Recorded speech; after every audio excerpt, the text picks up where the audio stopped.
client, maybe best friend, is right here in this room. We'd love to see you join, invest in you, join today.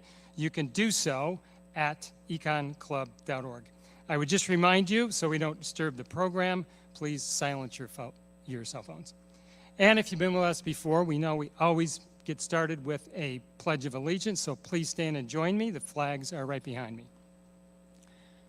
I pledge allegiance to the flag of the United States of America and to the republic for which it stands, one nation, under God, indivisible, with liberty and justice for all. And you may be seated. Normally, if you're with us, you know we usually do a prayer at this time. I checked with our clergy, and they said you are all perfect, and you don't need any help from above today. A couple of thank yous and a couple of welcomes. I want to thank WJR, who's doing their Focus Show live from today's meeting. You saw them in the lunchroom. I also want to say a big thank you to my DEC team, who we are working to the bone in the month of October with more to come.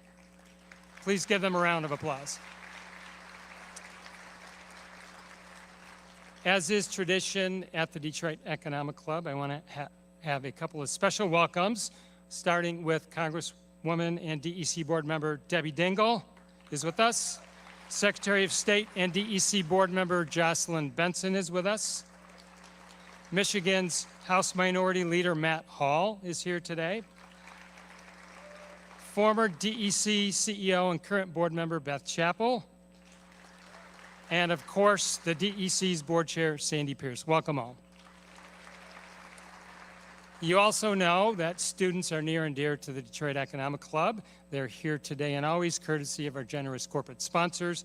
Their morning already began with a reception, private reception with President Trump. I just want to take a quick moment and let you know who is with us. We've got students from St. Catherine High School, thanks to an anonymous donor.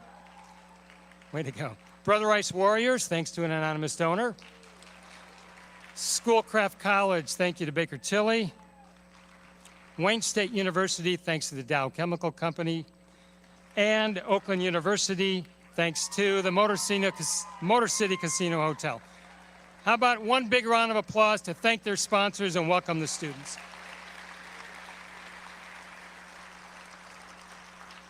I always want to take a moment to thank our corporate sponsors and partners. Make no mistake, we would not be here if it wasn't for their generosity.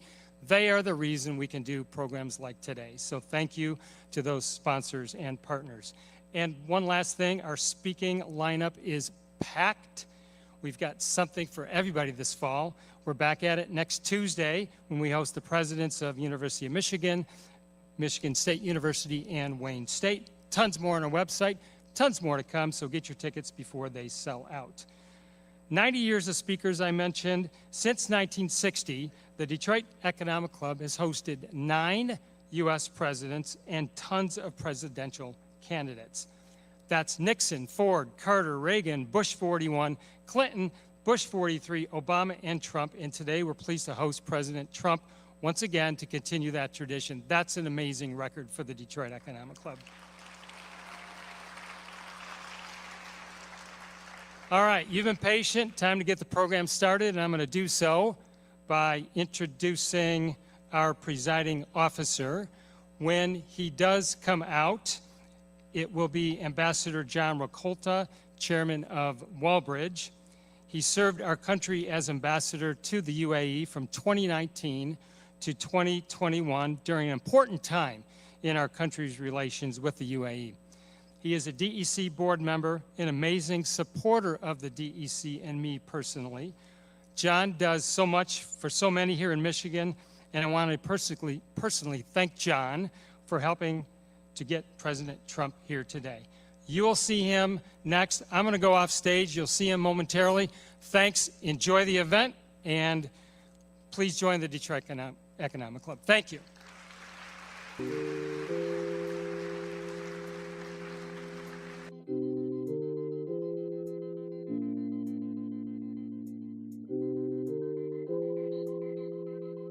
Having had the honor of working for President Trump, I can assure you that he's exactly the kind of person you want to go into battle with. a man of conviction, no fear, the tip of the spear, and the man who gets things done. During his 4 years in the White House, his domestic policy achievements, many of which were brought the public and private sectors together, was unprecedented successful. We thought of all of the executed things that he did unbelievably, with precision, with speed, you might even say warp speed. He built a prospering economy that lifted real wages for people in our nation's lowest incomes levels, achieving some of the strongest employment numbers in our lifetime. He also tackled inflation and brought that under control, and we had the lowest inflation for those 4 years in a couple of decades. And he did more to reset our foreign policy than any other president in modern history. And I'd like to just mention a couple of his major accomplishments. He was the first president in 30 years to avoid starting a new war. He ushered in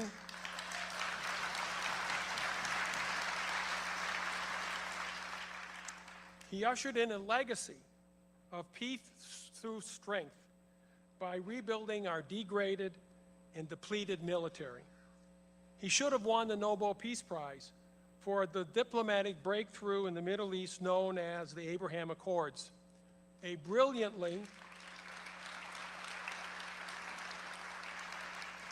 crafted policy. He avoided what at times looked like an inevitable war with North Korea, and he stopped their testing of nukes and missiles. He changed the bipartisan consensus on China in Congress. He flipped the script, as they say. He convinced our allies that they needed to share more of the NATO burden. He maximized sanctions towards Iran and had them basically at their knees. Had that continued, we wouldn't have had October 7th. And he was a staunch supporter of Israel. That's all a matter of public record. But here are some things that you may not know. I met with Donald Trump for the very first time on July 12, 2016, shortly before he became the Republican candidate for president. We met to discuss his forthcoming policy on autos and its role in making America great. I observed three individual, distinctive characteristics that I was immensely impressed with. First, he listened intently and patiently to my ideas. No distraction, looking directly into my eyes and telegraphing to me, "Bring it on, don't hold back." He grasped what I was saying quickly and thoroughly and leaned right into the discussion on a solution on how we bring those middle-class jobs from Mexico back to America. He asked the most provocative, penetrating, and insightful questions, which ultimately convinced me that he and I could work together. And best of all, there was a certain amount of intellectual tension. Professional, of course, and those of you who know me, and I love intellectual tension because it brings about an incredible state of mind, one that helps with creativity and problem solving. That was President Trump. But even more importantly, my second encounter with him was in the Oval Office. He invited me to discuss the UAE just before my departure to post. That's when I learned of his vision for peace and prosperity for the Middle East. The UAE would ultimately play a huge role, and that particular exchange was very positive, but he floored me when he asked, "Mr. Ambassador, what can I do to help you?" Just imagine that. A guy from Detroit, Michigan, sitting in the Oval Office and the President of the United States asking me how he could help me do my job better. His clear vision and unwavering support were invaluable to breaking the code with the UAE, laying the groundwork for the Abraham Accords and the promise for the first time in our lifetimes of peace in the Middle East. Yes, President Trump's vision and policies did make America great again and world a safer place. So friends, it is my honor to present my former boss, the 45th President of the United States of America, Donald J. Trump.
Thank you very much. It's a great honor to be here, and thank you, John. It's really wonderful to be back in Detroit, and it's a true honor to be back at the Detroit Economic Club. It's really terrific people.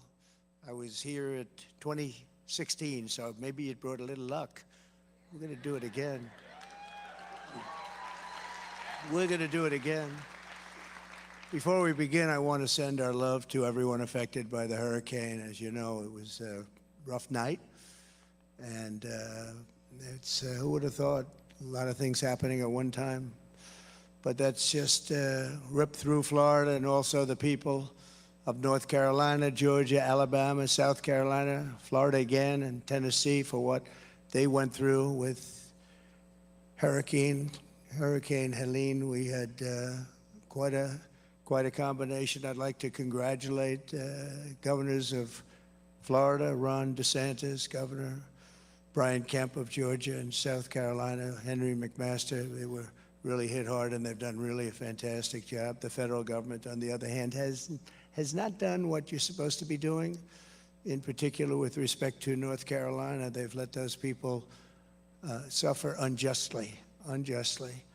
And we're praying for all of those who lost a house or, much more importantly, a precious loved one. And there were many, actually many in Georgia and North Carolina. Florida will rebuild and come back strong. It always does. I look forward to returning very soon. We'll be there very soon. And okay, now let's get to the reason that I'm here today. I think you're going to find some interesting things, both good and bad, but we make the bad into good. That's what we like to do. It was just announced that inflation came in substantially hotter than expected last month, double what was predicted, with much of the gain coming from food prices going up, rent and housing costs going up, and car prices going up. Interest rates, as you know, are also a big factor. They're very high. They've gone from 2% when I was in office to 10% now, and you can't get the money. That means it's much higher than 10%, which really kills the American dream for young people. We have a lot of young people here, a lot of college people here. The fact is that the Federal Reserve brought the interest rates down a little too quickly. It was too big a cut, and everyone knows that was a political maneuver that they tried to do before the election, but they did the wrong thing. It was totally a political decision, and inflation has started to rise. 4 years ago, when I left office, we had no inflation. We had virtually, just think of it, we had virtually no inflation for the entire 4 years. So when people made money, that was really their money. It wasn't money that they have to give back to a source that they know nothing about, including government. Under Biden and Harris, because of inflation, the economy has been a total disaster. But Kamala says that she can't think of one thing that she would do differently. She said that 2 days ago in a very unfortunate interview for her. And there are many people saying, in particular, highly respected analysts like Scott Bessent, one of the top analysts on Wall Street, that the only reason that the stock market has gone up is because Donald Trump is doing very well in the polls, and it looks like he's going to win. A lot of people are saying that. Who knows? But a lot of people are saying that. The only way to end this suffering is to vote for change this November, because what we're doing is our country is very bad. We're being scoffed at and laughed at all over the world. The other big news is the fraud committed by 60 Minutes and CBS, together with the Democrat Party, working together with them, which will go down as the single biggest scandal in broadcast history, I predict. It's a big story. I don't know if you've seen it yet. Happened. They learned about it yesterday evening. The real answer of Kamala was very crazy or dumb. Nobody knows what, but it was bad. So they actually replaced it. Think of this. They've never done that for me. They actually replaced it with another answer, having nothing to do with what she said before. They took another thing that she said and they just lopped it in there. Nobody's ever seen anything like it. 60 Minutes, nobody's ever seen. And they wanted to make her look as good as possible, make her look better. A big problem in our country is the fake news. We have such fake news. I mean, I've had a recent thing where, as an example, an Obama disciple named Peter Baker, he writes for the failing New York Times. He wrote a piece about me. And just one of the many things he said that was wrong, but he said that I would go around saying that I was honored here years ago as the man of the year or whatever. And I talked about how your car industry, this was long before, many years before I ran for president, maybe 18, 20 years ago. And he made the statement that that never took place, that honor never took place. I was never honored here, which was quite insulting, actually. And I didn't remember the specifics of it. It was 18 or 20 years ago. But he said it never took place. Very much like Kamala, she said she worked at McDonald's, and she didn't. And I didn't want to get into that, so what I did is I asked my people, you got to find it. when. It was like 19 years, 17. It was a long time. But I was honored. And guess what they found that I was?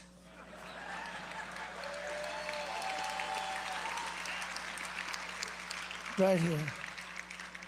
Nice looking young guy. That was a long time ago. So this was in, let's see, this was an update of the article that they originally printed. It says, Oakland County GOP to honor Donald Trump, former president, to speak at upcoming Lincoln Day fundraising dinner. And it says down here, the county party gave Trump the Man of the Year award at the dinner, too. And he was honored as Man of the Year. So here's your article right here. Oakland Press, Oakland County GOP to honor Trump. And I have a man in the failing, fake New York Times, disgraceful paper. They ought to be ashamed. They make, whatever they say, believe the opposite. Who knows how long they're going to be around? It's killing our country, this kind of stuff. It's killing our country. It's really terrible. I want to thank the president of the Detroit Economic Club, Steve Gregorian, who's a very wonderful guy, as well as Congressman John James, Ambassador David Fisher, Michigan Senate Republican leader Eric Nesbitt. Thank you, Eric. It's great. Where's Eric? Thank you very much. How are we doing? I hear we're 4 points up. Well, how are we doing? Huh? Yeah, she says at least. Thank you. Michigan House Republican leader Matt Hall, a very good guy. Thank you, Matt. Thank you. Is John there? John James? Where's John? He's doing well. We have some good people here. Chairman of Michigan Republican Party, Pete Hoekstra. Pete, thank you very much, Pete. And a very special man, a great guy, Dr. Masad Boulos. Many of you know him. He's a very successful man.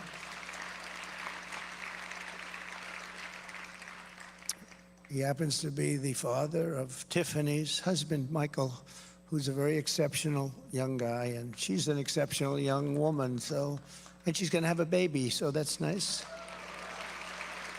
Thank you for being here. Thank you very much. Thank you. Great honor. And many other distinguished guests. And we have some very distinguished Democrats in the room, too, and I really do appreciate you being here. That's very nice. Thank you. There'll be a day when we're going to work together. I hope we're going to be able to work together. That would be great. Good for everybody. But I'm here today to talk about a subject that has always been very dear to my heart, saving the U.S. auto industry. That's what I spoke about in Oakland many years ago. I said, they're stealing your auto industry years ago. They're stealing your auto industry. You got to stop it. Well, they didn't exactly listen. But we have to make that industry bigger, better, stronger, and more dynamic than ever before. And I've been reading about Detroit for so many years that it's coming around, and never really got there. Everybody tries so hard. But if you make the auto industry bigger, better, stronger, you don't have to worry about Detroit. It'll be very good. It'll come by its own. That would be non-artificial. That would be the way to do it, right? You make the auto industry thrive, bring it back to where it was 50, 60 years ago. You can do that, too. And that's my goal, and I'm laying out a policy that will absolutely do it. In my opinion, absolutely do it. And I've been very good at this over my life. So my goal is to see U.S. auto manufacturing even greater than it was in its prime, and for Detroit and Michigan to be at the center of the action. For generations, this city and state were the world capital of automotive production. And American automakers rolled one iconic model off the line after the next, the Mustang, the Corvette, the Pontiac GTO. I had two of them, actually. I had that GTO. Oh, I thought I was the hottest guy around. It was crazy. We didn't have all of the foreign competition then. He was so proud to have a Corvette. Oh, if you had a Corvette. I never got a Corvette. I tell you, I was left behind. But I had my GTO. I was something, man. I'd put that top down. See, in those days, I didn't mind when the hair waved. I'd go fast, and that hair would be waving, that blonde hair, and I'd say, who the hell can take me? Nobody. Today, I'm a little more careful. I want to cover up that little area up there. It's a little bit soft up there. Cover it up. No, it was great. But you did. You had the greatest product. It was just fantastic. And right here in Detroit, Americans invented the muscle car and the minivan and the family SUV, so much. And along the road, you made the American automobile an inseparable part of the, and it was inseparable, of the American dream. It was part of the American dream. But after decades and decades of Michigan auto workers giving our nation their very best, our leaders in Washington did their very worst for them. They were terrible. You lost nearly 4 million manufacturing jobs after globalist politicians gave us the twin disasters of NAFTA, which I terminated, and China's entry into the World Trade Organization. That was a very expensive two things. Nearly 250,000 jobs were destroyed here. Right here in Michigan alone, think of it. 250,000, 250,000 jobs, including 40% of all of the auto jobs. And then it got to be much higher than that. Detroit was decimated as if by a foreign army. This was a foreign army invading us, but it was an army of business people, very brilliant business people, that took the candy out of our pockets just like you take it from a baby. That's how easy it was for them. Factories were left in ruins. Beautiful hotels and theaters crumbled. More than 80,000 homes were abandoned. You see it outside. By the time I came into office after our victory in 2016, the Michigan auto industry was on its knees begging for help, gasping. And really, it was at the last breaths of life. And I had to move quickly. You're going to not have any auto industry here. It was all gone. It was just about over. They were going to move so fast, and I let countries that were stealing our businesses know, you do that, I'm going to do things to you you're not going to believe. I'm going to put tariffs. They laid off a lot. They could have taken it. We were at a very vulnerable point. I let certain countries know that if you do that, I'm going to put tariffs on you, and you're going to get your asses kicked, I'm telling you. And they laid off. They really laid off. But they laid off what? We had not very much left. So just as I promised, I withdrew from the job-killing Trans-Pacific Partnership in my very first week. And the reason I did is that would have absolutely destroyed your auto industry. You would have had none left. It was a disaster. And if you remember, Hillary Clinton wanted it, and Obama wanted it. And then after she read the facts when I did it, she came out against it because she said, he's right. She was totally in favor of it. But when she came out actually and agreed with me, and she said, I'm also against it. But I was there. It's sort of like no tax on tips. And then 2 months later, Kamala came out, no tax on tips. And it didn't play well for her. Didn't play well for Hillary either, obviously. I ended the disaster known as NAFTA, the worst trade deal ever made by our country, and replaced it with the brand new USMCA. Bob Lighthizer and his team did a great job. The best trade deal they say ever made. I actually think maybe our deal with China, but I don't talk about that deal very much because of COVID. But we have a deal with China where they buy $50 billion worth of our product. That was a great deal. We have made a lot of good ones. But with the USMCA, that's Mexico and Canada, we have massive incentives to make cars in the United States of America. I renegotiated Obama's Korea trade deal, which was a disaster, to fully restore the protective tariff on foreign pickup trucks. The auto industry in this country makes most of its money from the pickup truck. Who would think, right? But we do great. If we didn't have that, you'd have no auto industry. You would, because that subsidizes other things. And the only reason it does is that the tariff on every single one of the big, if you didn't have the tariffs, if I didn't put those tariffs, you would be inundated from all over the world, and you wouldn't have it. Every single one of the Detroit Big Three could right now and would right now guaranteed be out of business. 50% of their U.S. sales are pickup trucks. Think of that, 50%. They make all their money with almost all their money. I want to be very accurate because you got a lot of fake news back there. I want to be extremely accurate. They came to see you in Detroit. I'll tell you, that's a good thing because they're going to hear some things today I think that are going to be very interesting. Perhaps most importantly, I imposed a 27.5% tariff on all Chinese automobiles, which largely kept them out of the market, meaning kept them out of the market and kept Detroit in business. In other words, I kept Chinese cars, out of America, and we had to do it because when they come in, they take over everything, and you would have had no car manufacturing at all. And it was only me that did it. I met with a lot of resistance. And remember this, between the lobbyists and everything else, it's brutal. It's brutal. Getting people to go along with you is brutal. Even if it's the wrong thing. They know it's the wrong thing, but they get paid a lot of money. So I just want to say, Michigan, you're welcome, because we have a little base to start off.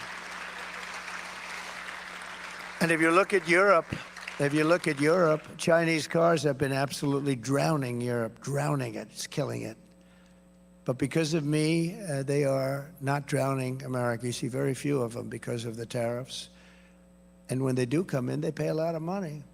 The Biden administration is thinking of taking that tax off. And if they take that tax off, you can wave goodbye to your auto industry. And you have the worst union leader probably in the history of, maybe in the history of our country for any business. I don't know him. Sean Fain is a disaster. But your industry would be gone very quickly. Under my leadership, we created nearly 500,000 brand new manufacturing jobs, including 30,000 auto manufacturing jobs right away. We saved it and we got it going. And that was nothing compared to what I'm talking about now, nothing. Because we had COVID come in that final period, and we had to focus on that. The share of cars sold that were domestically produced increased for the first time in many years. It actually, because it was going down, down, down. And since I left, wait till you hear those numbers. The U.S. trade deficit in automobiles dropped by $6.8 billion. Think of that. And I had to do it on the fly. We had to do it fast because you were going to have no industry whatsoever. Whatever you have now, and it's a fraction of what you used to have in the glory days. I call them the glory days. That was when we were the greatest in so many ways. U.S. Steel, look at it. They want to sell U.S. Steel to a foreign country. I'm going to not let that happen. I hope the deal doesn't close before then. I will not let that happen. We need our steel. You know, I imposed a tremendous tariff on China and the steel. They were dumping steel all over the country, and our steel mills were going out of business. And I put a 50% tariff on, and that largely stopped it. And I think the people that like me the best are the steel people, because I saved their industry. We wouldn't have one steel plant in this country if I didn't do that. There wouldn't be one. And I had no wars, but other than I finished off ISIS very quickly. But I had no wars. But whether you have wars or don't have wars, when you have to make army tanks and when you have to make planes and everything else that you have to do is mostly steel. And we don't want to be in a position where we have a problem and we need China to help us out with steel. That could be a serious problem. Do you think they'd mind selling us some steel in the middle of a conflict? But I don't think we'll have a conflict with China. I think we'll get along with China, and I think we'll get along with Russia, and I think we'll get along with Ukraine, and I think we're going to get that one settled. And I think we're not going to have a problem with Israel, like October 7th would never have happened. Russia would have never happened. They would have never gone into Ukraine had I been president. But under Kamala, we are now in a manufacturing recession with manufacturing, contracting in 22. Think of this, it got smaller. In 22 out of the last 23 months, it got smaller. We're losing jobs every single month. We've lost nearly 50,000 manufacturing jobs this year alone. Car sales are down by 38% since I left. The share of domestically produced cars sold has dropped significantly, and the U.S. trade deficit in automobiles has exploded by nearly $50 billion to an all-time high, the worst they've ever had it. Right now, your car industry is going out of business. It's going out of business. Nothing to do with me. I stopped that. I stopped Mexico, which is becoming the second China. I stopped Mexico from taking your car plants and moving them into Mexico and taking all of that business, making it in Mexico. So we lose all those jobs in Michigan and South Carolina and other places. We have many, Tennessee, we have many places. But I think in terms of this, because it's been so badly treated, this area, this state has been so badly treated by your politicians, your stupid politicians, what they've done to this state is incredible. And it would have been easy to stop, but half of them are paid a lot of money by a lot of a lot of people that don't care about the country. They care about how much money they're going to make, including lobbyists and others. Make a lot of money. You ever see the money the lobbyists make? They make a lot. But they give a lot of it away. I wonder who they give it to. But we're not going to allow this horror to continue. The 4-year-long nightmare for the American auto worker ends the day I take the oath of office, January 20th, it ends.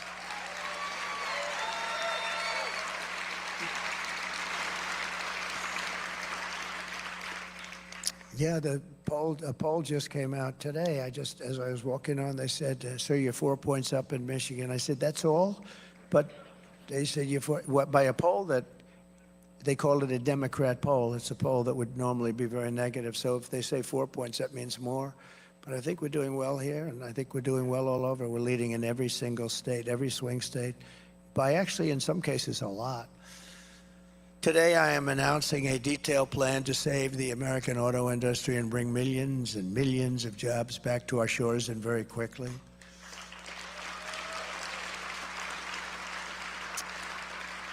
If you vote for Trump, and you will see a mass exodus of manufacturing jobs, but from Mexico to Michigan, from Shanghai to Sterling Heights, and from Beijing to right here in beautiful Detroit. Wait till you see Detroit. And they'll also be going to places like South Carolina, Tennessee, and others. We have a lot of car-making states, a lot of parts-making states, too. And our car industry will have a renaissance, the likes of which we have never seen before in this country. We have never seen since the golden years. It's my goal to get our country on an automaking path where at some point in the near future it will be bigger and more important than it ever was, and even in its heyday. Many years ago, it was unbelievable. I think we can be bigger and more important because we have some very, very great assets. And this is very personal for me. Personal. One of the reasons is because I've been talking about it for 20 years. I can't believe it happened. That was when I was honored, that's all I talked about. I was watching this happen. It was, at that time, Japan. Japan was just taking our cars like we were a bunch of babies. I always say candy from a baby. That's how easy it was. Now it's Japan, but it's China, and it's a lot of countries. This was one of the biggest reasons I ran for president in the first place. You know, it was probably the auto industry that was most abused. You were the most abused. There are a lot of industries that are abused. We stopped it, but now I could put the brakes on. Not only stop, I now know the game a little better. You know, I had never been a politician before. I got to the White House. I said, yeah, I've never done this before, but I had to learn, and I had some great people. Bob Lighthizer was great, our trade representative, but we had some people that I didn't like, I wouldn't have picked in retrospect. We had some clinkers, but you have to understand, I just got there. I was only in Washington 17 times, and I never stayed over. So I wasn't a part of Washington society. It wasn't my thing. I was a New York person, developer, did great. And I knew New York, but I didn't know Washington. So I had to rely on people. Sometimes I'd rely on rhinos, and that's what I'd get. I'd get a rhino. and that wasn't so good. But we had mostly great people, but we had some ones that I would not have again. And we're going to finish the job that we really brilliantly started, because we had numbers that the ambassador gave you some of them. I don't want to bore you by going through it, but he gave you some numbers that were unprecedented. I intend for the triumph of the American auto industry to be among my greatest legacies. I want it to be a legacy.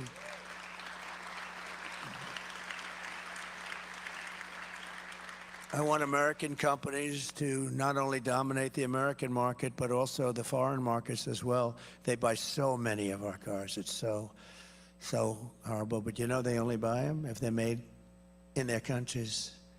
China, I don't object. Look, President Xi was, and I would say is, a very good friend. We broke up a little bit. You know the way friendships break up? A thing called the China virus broke us up. I think that's understandable, right? Cost the world about $50 trillion and tens of millions of lives all over the world. I think that's a reason. But no, I've always had a very good relationship with him. Very, very strong, smart man. He's strong and smart, meaning he wants to take your auto industry, and so does every other leader of a country. They want to take your industry, all of our industry, and we're not going to do that. We won't let them play that game, and it's not even hard, and you'll understand that in a moment. I want German car companies to become American car companies. I want them to build plants in America. Otherwise, I'd rather not have their cars here. Instead of American workers worrying about losing their jobs to foreign nations, I want foreign nations to be worried about losing their jobs to America. That's going to happen. Going to happen. Going to happen. And I hope the Democrats will go along with us, but we'll get it done one way or the other. I hope they're going to go along with us. It's so good. It's like so many things they don't, like voter ID. Why aren't they approving voter ID? Democrats don't want voter ID. You know why? Because they want to cheat. But they don't want to. I say, oh, they don't. When I first thought, I thought I was seeing things. I thought I was like, I didn't hear that when I first started this whole, that say, the Democrats will not approve voter ID. And it's only gotten worse. Gavin Newsom, the governor of California, just passed a bill, he signed a bill that you're not even allowed to ask anybody whether or not they have voter ID. Not only can't you use it, you can't even ask. I think it's a crime or something. I could ask the Secretary of State. No, I think it's a crime. I think it's a crime if you ask somebody, do you have ID, voter ID? Let's lock that guy up. In other words, it's not a crime to vote illegally, but it's a crime to ask whether or not. There's only one reason for that. You know the reason? Cheating. They want to cheat. It's only one reason. It's crazy. No country in the world has a policy like that. Mail-in voting is all gone all over the world. All these things that we still fight over, they're all gone.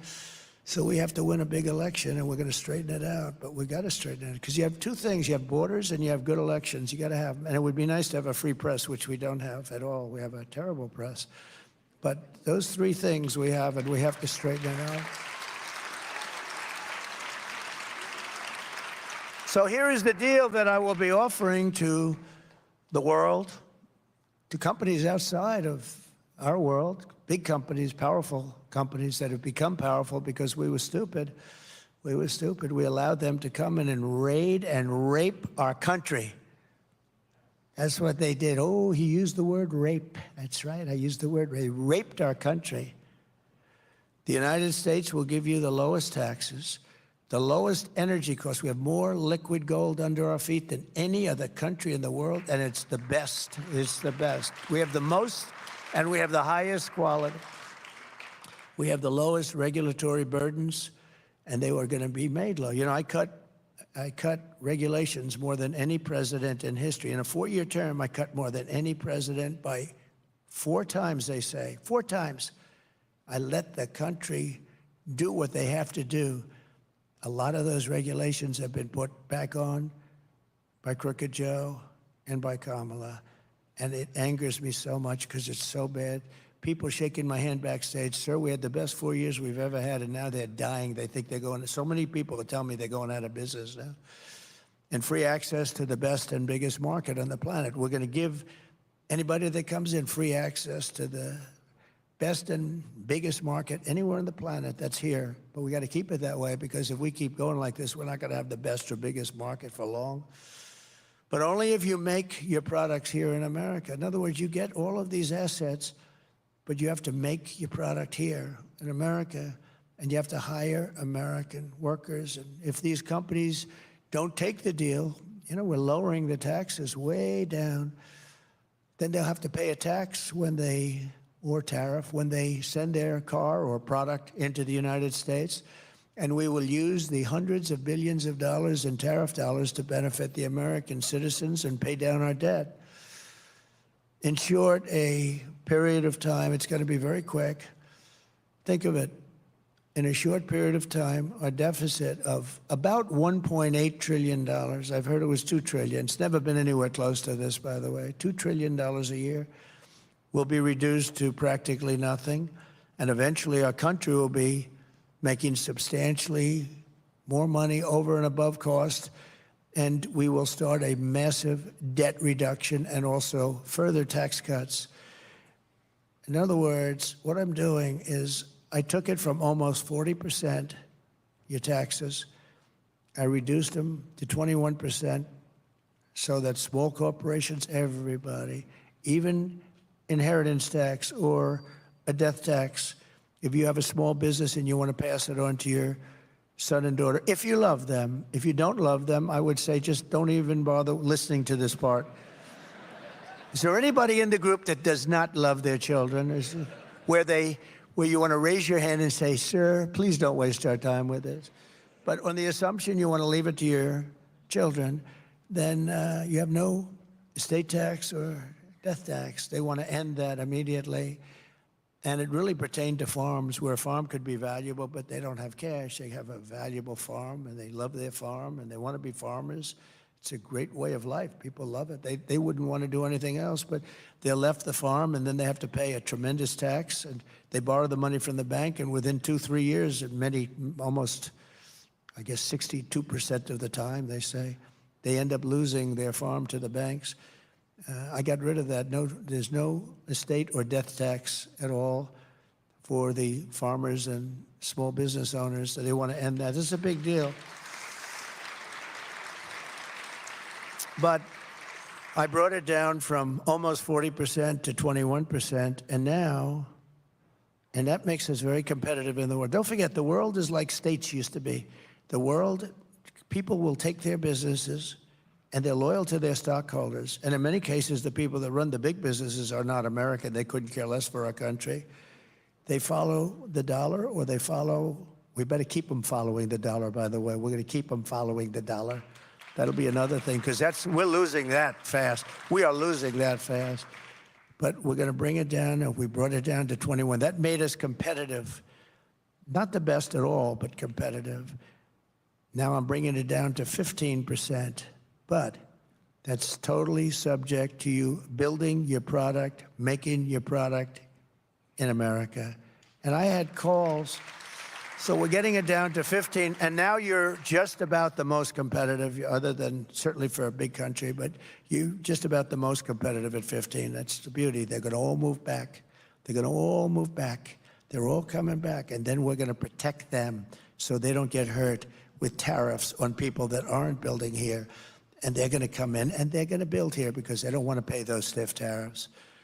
So we will build this policy, and it's called Build It in America plan. It's Build It in America because when foreign leaders and CEOs call me up to complain about our tariffs, my answer will be very simple. Build it in America. You don't have any tariffs. Build it right here in Detroit. You don't have any tariffs. Build it in Dearborn or Lansing or Grand Rapids or Flint. You don't have any taxes. You don't have any taxes or tariffs or anything. So we're going to take that. We're going to take that. Remember, we started at 40. Everyone said, you'll never get it down to 30. I got it down to 21, and that caused the biggest renaissance in the history of our country. We had the greatest period of success in the history of our country. We did more revenue at 21% then we did it close to 40%. People were going wild. Businesses were flourishing.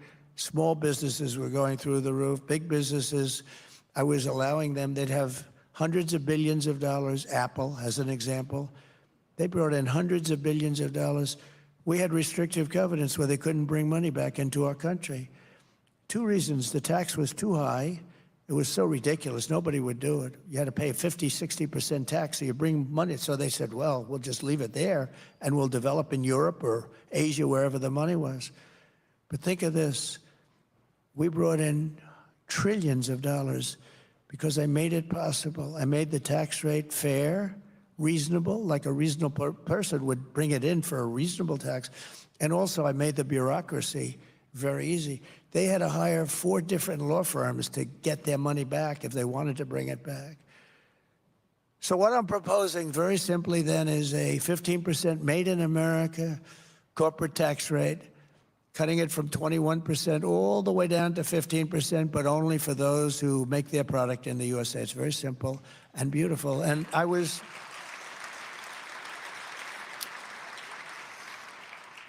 called by a couple of the top people in Wall Street. I sort of know a lot of them.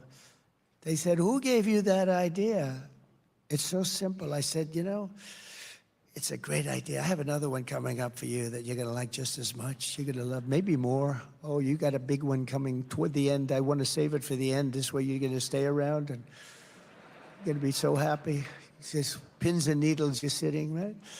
No, I have one coming that I think is just incredible. But this is something that is going to revolutionize our country, because it's not only auto companies, it's also others. But I think in particular, this is going to be something that is going to really lead to the renaissance in Detroit and in our country, but in Detroit. This place will be booming. This place is going to be booming. And when you couple that with what I'm going to say in a little while, it's going to really be booming. So U.S.-based car makers and manufacturers will also be rewarded with expanded research and development tax credits, very substantial, where they will be able to write off 100% of their cost of heavy machinery and other equipment necessary to build a plant. In the first year, and full expensing for manufacturing investments, and all helping to build these sprawling state-of-the-art plants. Our country needs to be an industrial superpower in the world. I have a friend who makes plants. He builds plants. That's what he does better than anybody in the world. And I said to him, he's a supporter, actually. I said to him, I want to see a plant. I want to see a really great auto plant. Where would we go? Let's go see one. And he said, well, we'll have to go to Mexico. I said, what? We have to go to Mexico. I said, I want to see Mexico. I want to see here. He said, well, the big ones are really built in Mexico. They're building some really big ones right now. You know, your stupid union leader, Sean Fain, or whatever the hell his name is, this stupid guy. He's playing around all electric cars, everything else. Did you see your numbers in the last few months? What's happening? You're losing your whole business. They're building the biggest plants in the entire world. This guy builds them. That's what he's good at. If you said build an apartment, he wouldn't want to do it. He couldn't do it, but he can build an auto plant. All the top of the line, all automated. You press a button and the plant opens up. Biggest in the world. And you know who's building them? China. They're building them at levels that nobody's ever seen before, right across the border. And they think they're going to make cars there, and they're going to put you all out of business, and they're going to sell them across the border, and they're not going to have a tax. No, they're wrong. They're going to pay a 100% or maybe even a 200% tariff, because we're not going to let them come in to our country and destroy what's left of our auto industry, because it's a failing industry, just like it's a failing country right now. We're a failing country. You know, we're a nation in decline. I hope you know that. Doesn't make me feel good to say it, but we're not going to be a nation in decline for very long. Perhaps the most important element of my plan to make America extraordinarily wealthy, again, has to do with reciprocity. It's a word that's very important in my plan because, you know, we generally don't charge tariffs. I started that process. It was so great with the vans and the small trucks, et cetera, I told you about. But we really don't charge. I mean, China will charge us a 200% tariff. Brazil is a big charger. The biggest charger of all is India. India is a very big charger. We have a great relationship with India. I did, and with especially the leader, Modi. He's a great leader, great man. Really is a great man. He's brought it together. He's done a great job, but they probably charge as much. I mean, I think they probably charge more than, in many ways, China. But they do it with a smile, you know. They do it sort of a nicer charge. They say, oh, thank you so much for purchasing from India. Harley Davidson came to the White House a long time ago during my third year, second year, and I met with them. And they were based, I guess, in Wisconsin. And I said, how's business? Good, good. What are the bad countries? Well, India's very tough, and they gave me some others. Why? Tariffs. I said, what are they? And they had said like 150%, some massive amount. I said, so do you sell many motorcycles? And because you'd think people want to buy a Harley, right? Anyway, no, we sell very few in India, but they want us to go there. They said, if you go there and build your plant there, we're not going to charge you anything. I mean, you can do whatever you want. I said, I don't like that. And lo and behold, I see they went and they built the plant, and now they do their business with India. They probably do it outside of India, too. Plenty. They built a very big plant. Many countries, they do that. And then all of a sudden, you hear that they're leaving Milwaukee or they're leaving wherever they may be located. It's very sad to see it. And it's so simple. I mean, you know, this isn't like Elon with his rocket ships that land within 12 inches on the moon where they wanted to land. Or he gets the engines back. That was the first I realized. I said, who the hell did that? I saw engines about 3-4 years ago. These things were coming, cylinders, no wings, no nothing. And they're coming down very slowly, landing on a raft in the middle of the ocean someplace with a circle. Boom. Reminded me of the Biden circles that he used to have, right? He'd have 8 circles and he couldn't fill them up. But then I heard he beat us with the popular vote. I don't know. Couldn't fill up the 8 circles. I always loved those circles. They were so beautiful.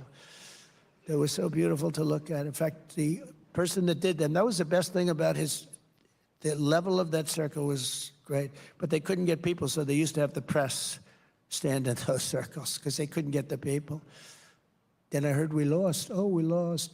No, we're never going to let that happen again. But we've been abused by other countries. We've been abused by our own politicians, really more than other countries.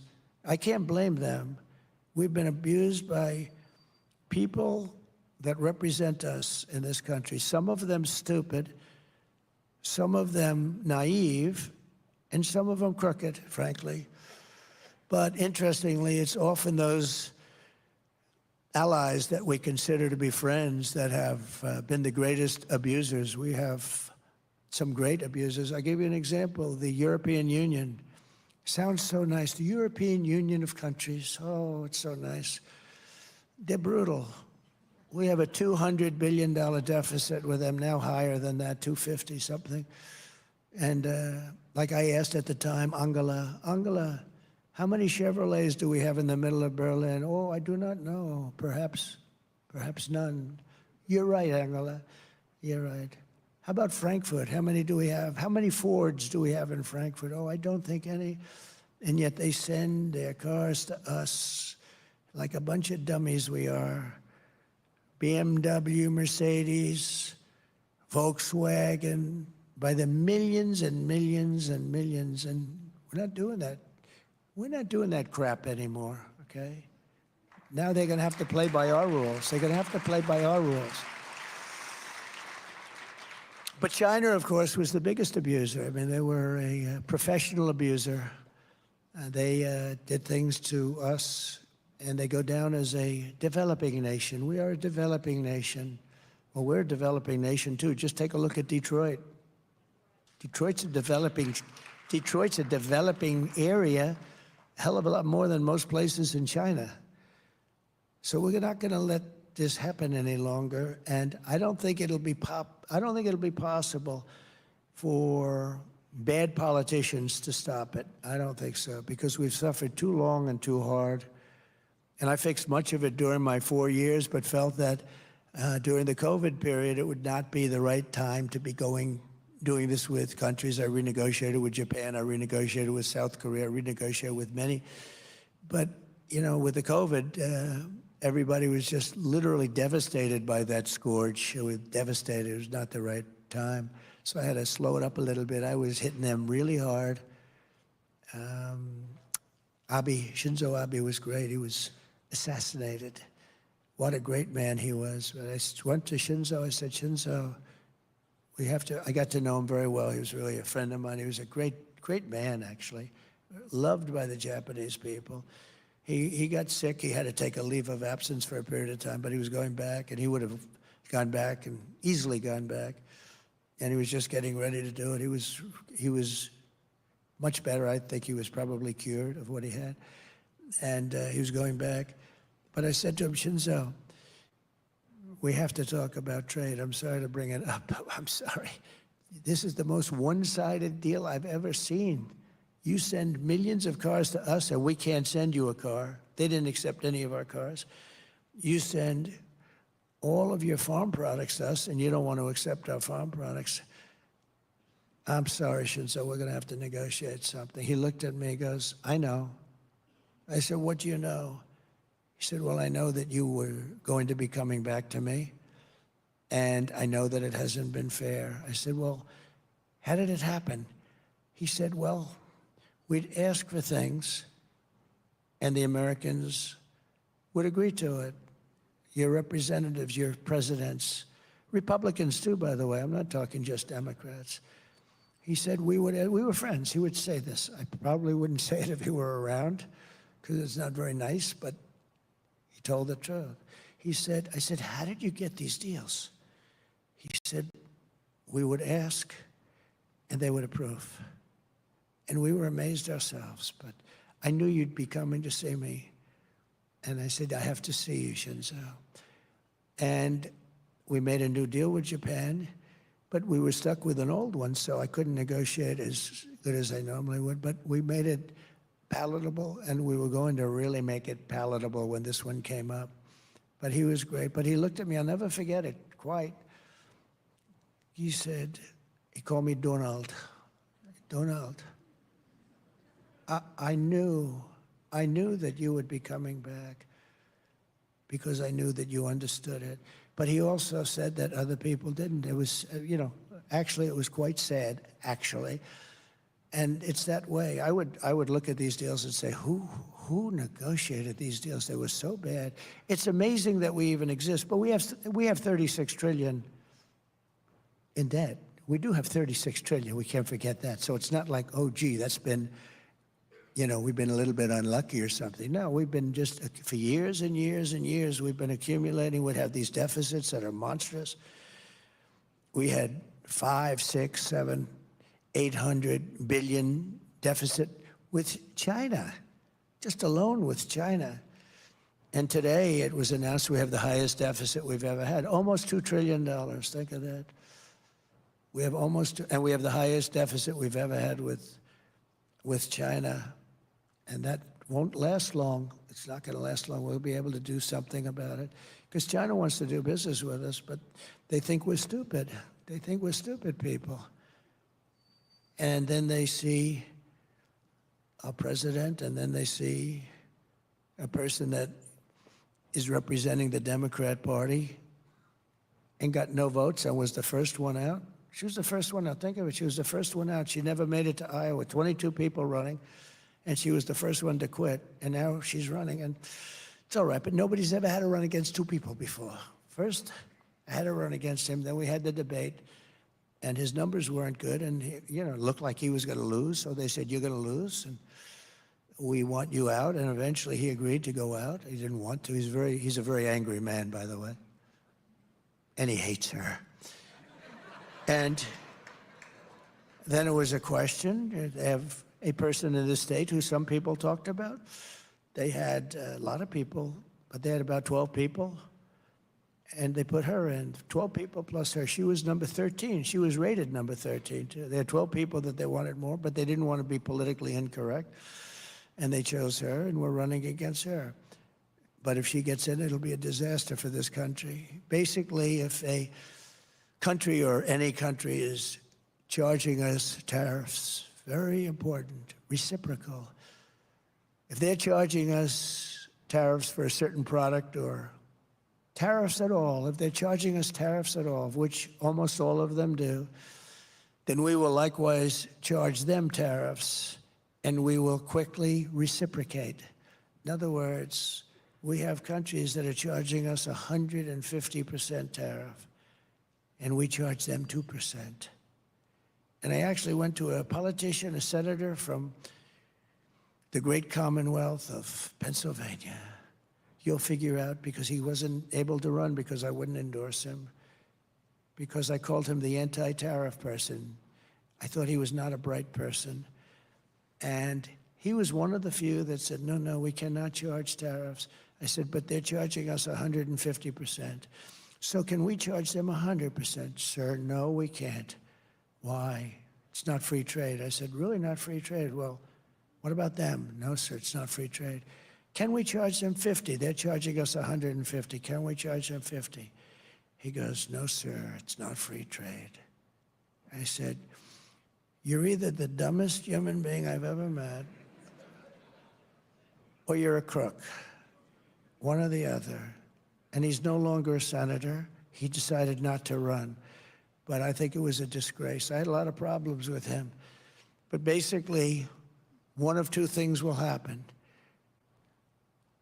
They're going to call us, or I will call them and say, look, we can continue to play this game, or we can save a lot of energy and pain and bookkeeping, and we'll just all drop the tariffs. Right? We'll just all drop the tariffs. Or we can get paid royally every time a shipment of their goods comes to our shores, and we'll make a lot of money. One way or the other, we win.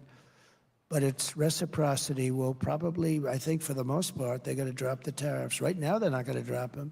We have countries that are charging us 100%, 150%.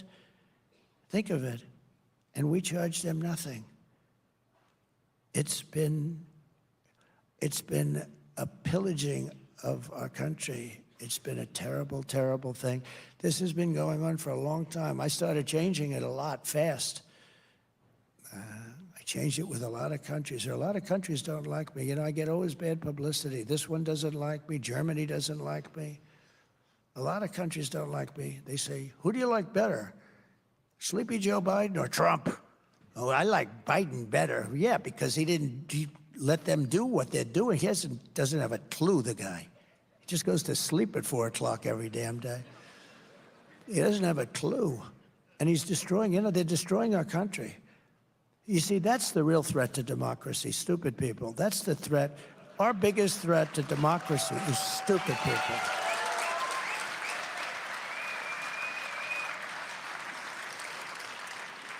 But there's a third thing that can happen, and that's the fact that if they want to avoid this payment, and this is the best thing of all, they can come in and build a plant or a factory in the United States and spend all of their money and build, and I don't care what country it is, and they're going to hire American workers, and they're going to have a factory in the United States. And then you don't have to pay a tariff, and won't it be beautiful? We'll have job numbers like you've never had before, and that's actually, to me, the best of the three things.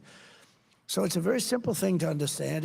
And they've been doing it for years, but they do it very quietly, and they do it intelligently, and a lot of people don't see what they're doing. As an example, you want to sell cars in China, they tell you, build your plant in China. If you don't build a plant in China, we're going to charge you a tariff that, you're never going to pay it. So a lot of people go over to China and they build their plant. The only question I have is, where do we stop with reciprocity? Because frankly, we have much more to offer. And they've been screwing us for so many years that we're allowed to get some of that back. So I say, do we want to stop on an even basis? We won't do this, we won't do that? Or do we want to stop on a basis, you don't do it to us, but we're going to still do it to you a little bit? And that's where I am, I think. And in a way, they owe it to us, you know? In a way, they owe it to us because they've been taking advantage of us for decades. And in a way, and it's made us, it's injured us. We're injured. We're an injured country from trade. And, you know, with NATO, when I got there, 28 countries they had at the time, and only 7 were paid. The rest of them weren't paying, or they were paying a smaller amount than they were supposed to pay, including Germany, by the way. Germany wasn't paid, can you believe? Because they said, we're stupid. We're going to take care of them anyway. Why should they pay? A lot of the countries felt that way. And I made them pay. I said, you got to pay. And one person at a very closed meeting, press knew about it a little bit, but they never reported it because it was a good thing, not a bad thing. So naturally, you don't hear about that. But it was at a meeting, and he stood up, the head of a country, one of the countries. He said, so does that mean that if we don't pay, you will not protect us from Russia? It used to be the Soviet Union, now it's Russia. Sort of the same thing. I said, that's what it means. You will not protect us? I said, are you delinquent? Yes. Let's say we're delinquent. I will not protect you under any form. You will not be protected. And the following day, we took in billions and billions of dollars. The money came in, and Stoltenberg, the Secretary General, a good man, he said it was the most amazing thing I've ever seen. Obama would come and make a speech and leave. Bush would come and make a speech and leave. Trump would come and look at the statement and say, man, because we were almost paying for all of NATO. So we were getting screwed on NATO and screwed on trade. A double. Nobody else would have done. This is crazy. So we're protecting you, and you're taking advantage of us on trade. I said, sorry, we're not going to take it anymore. But the money came. We took in hundreds of billions of dollars in NATO. Hundreds of billions. And by the way, they should be paying 3 to 4%, not 2%, okay? They're 2%. They should be much higher than that. But that's up for whoever is going to be the next president. I think Kamala, it's not going to be high on her list. I don't think anything that we're talking about today is high on her list. The whole country is going to be like, you want to know the truth? It'll be like Detroit. Our whole country will end up being like Detroit if she's your president. You're going to have a mess on your hands. She destroyed San Francisco. She destroyed, along with Newsom, California. And we're not going to let her do that to this country. We're not going to let it happen. So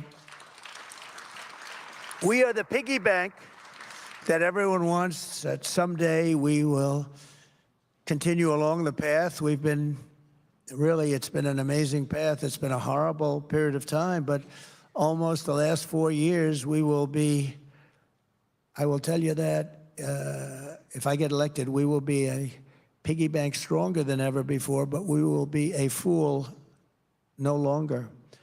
We will, if you get her, lose our wealth. We're going to lose our power, and we'll also lose our reserve currency status, which will be like really losing a war. If we lose that, it'll be horrible, but we're losing it right now. You're losing your reserve currency, the dollar. So many countries aren't participating. Look, China wants to take that over. That's one of the many things that they want to take over. We can deal with China, you know? We can deal with China, and we can deal with Russia, and we can deal with North Korea. Obama, at our meeting prior to taking over, when I took over, it's this ritual. At a meeting, he said, the biggest problem is North Korea. And very quickly, it was nasty for a while. Little rocket man, a lot of insults. Remember when he said, I have a red button on my desk? I said, I have one too, but mine's bigger and mine works. Remember that? He said that. And a lot of people were saying, this is getting to be very heated. And then he called and he wanted to meet, and we met, and I got along great with him. I hate to say it because the press goes crazy when you say that, but that's a good thing. It's a good thing, not a bad thing. A lot of nuclear weapons. But we got along very well, and you had no problem. Nobody was threatened after that. We got along. They're threatened now. You could very well end up in World War III right now. You're very close to it. You're closer than ever. This is the closest we've ever come to World War III. You are so close to it because you have incompetent people in the White House. So that would reduce us, if we lose the dollar, that would reduce us to third world status very quickly. But again, I would come into play, and tariffs would come into play, and I'd call those countries that want to stay away, but they do business. They come in and they take our money and they take our jobs like just so easily. And I would call them and I say, if a country, let's say, ready to go to China with their currency or someplace else, but China is about 99% of the problem, in all fairness, I would say to them, if you do that, I'm going to hit you with tariffs like you've never seen before, or I'm going to not let you trade with the United States, and I'm going to also hit you with tariffs. Double whammy if you get anything through, but you're not, because we're not going to do any business with you. And they will then call us and they will say, sir, we have decided that we love the dollar very much and we're going to stay. That's what they will say every single time. So, you know, tariffs are a very important thing. They need a PR agent to straighten out that word. If I was Mr. Tariff, I would say, please get me a PR agent. I have to straighten out. It's one of the most beautiful words in the whole world. It's going to make us wealthy again. The other word is reciprocity. It's going to make us wealthy again. We're going to be a very wealthy country very quickly, very, very quickly. You know, our greatest wealth probably proportionately was in the 1880s and 90s and the early 1900s, where we had so much cash, they would set up committees. They didn't know what to do with their wealth. We had such wealth in this country. They didn't know what to do with their wealth. They had no, they would set up, we had so much money, all from tariffs. There was no income tax. And then they went to the income tax stuff, and it was a whole different story. Then you had the Depression. A lot of people said, oh, tariffs maybe caused it. It wasn't. Tariffs came in 1932 after the Depression. They tried putting tariffs on to see if they could save. They said, we got to save this thing. But it was long gone. It was gone. I will do this with each and every abandoning country if they abandon us, meaning they abandon our currency. And our reserve currency will be stronger than ever before. We'll have everybody in there. Everybody will be happy to be in there, including China. Because I'll tell China the same thing. If you want to play games with us, we're not going to trade with you. You know, they make $1 trillion a year with us. They built our military. They make so much money. I said, we're not going to do any business. We'll go cold turkey. A lot of people would like to do that anyway. But we're going to go cold turkey, and we're going to go with 100% and 150% tariffs. So if anything does get through, you're going to have to pay tariffs. You know, China is very smart, I'll tell you. When I put the tariffs on the steel, they were very unhappy, but they didn't tell me. They said, it doesn't matter, we're China. I said, oh, it doesn't bother them, so then ask them for more. That was my initial reaction. We started at 25%. I said, they said it doesn't matter. And I said, all right, so ask them for more. So we asked them for more, 10%. It didn't bother them. That's what they said, but it did bother them. But they're great players. They're great poker players. It didn't bother them. I said, well, ask them for more. Ask them for more, until it bothers them. And finally, I got a call from President Xi. He said, you're killing us with the tariffs.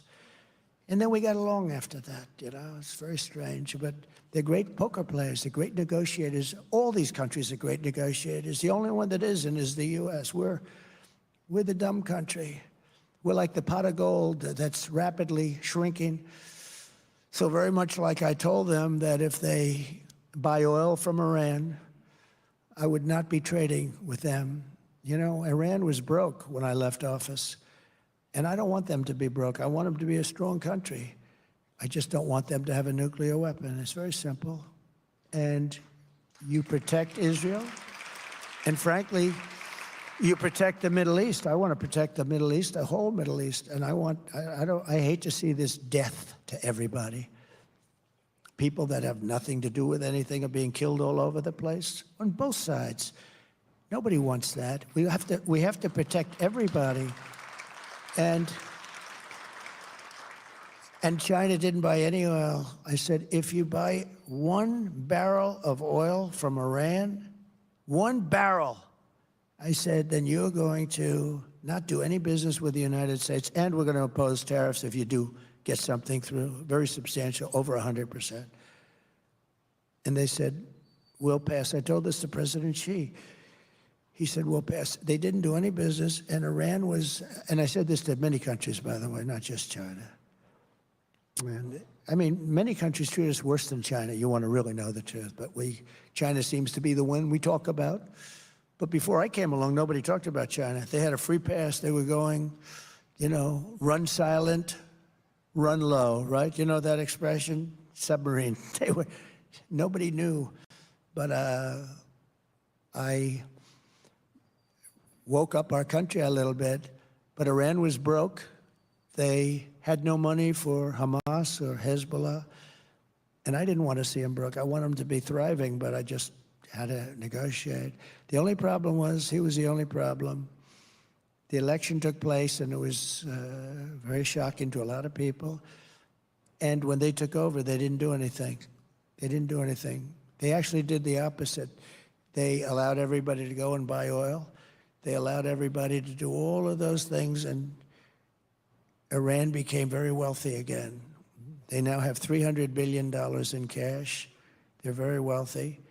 They control Iraq, which was a stupid move, going Iraq. I remember I said, don't do it, don't do it, don't do it. But I said it as a civilian. Then they did it. I said, okay, you've done it. Keep the oil. They didn't do that either. So we go in, we blow up countries, and then we leave. We got nothing except dead people all over the place on both sides. How stupid are we? That was a Cheney deal and a Bush. How stupid are we? Not just Democrats.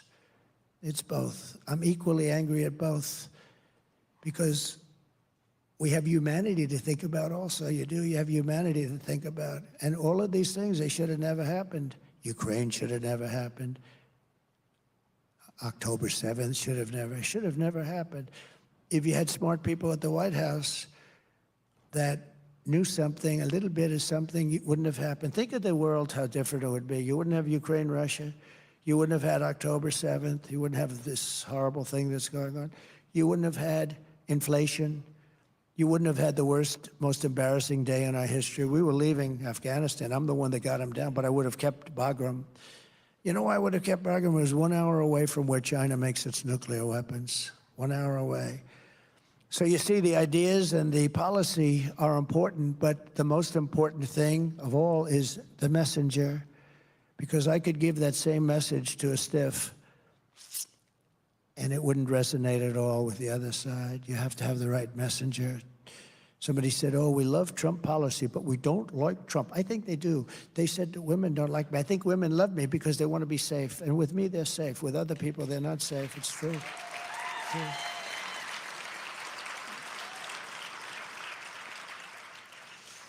So remember, I want tariffs, but a very, very big, easy, and uncomplicated part of it is reciprocity, because that comes along with it very simply.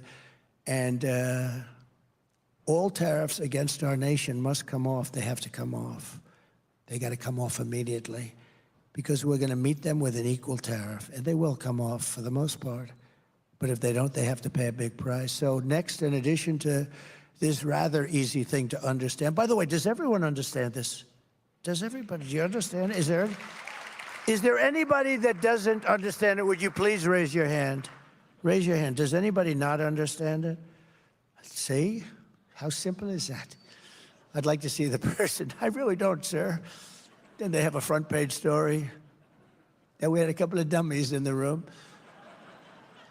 But we will implement further protections for critical industries that are fundamental to our national interests, and those include, above all, steel and the car industry. The car industry is critical to us.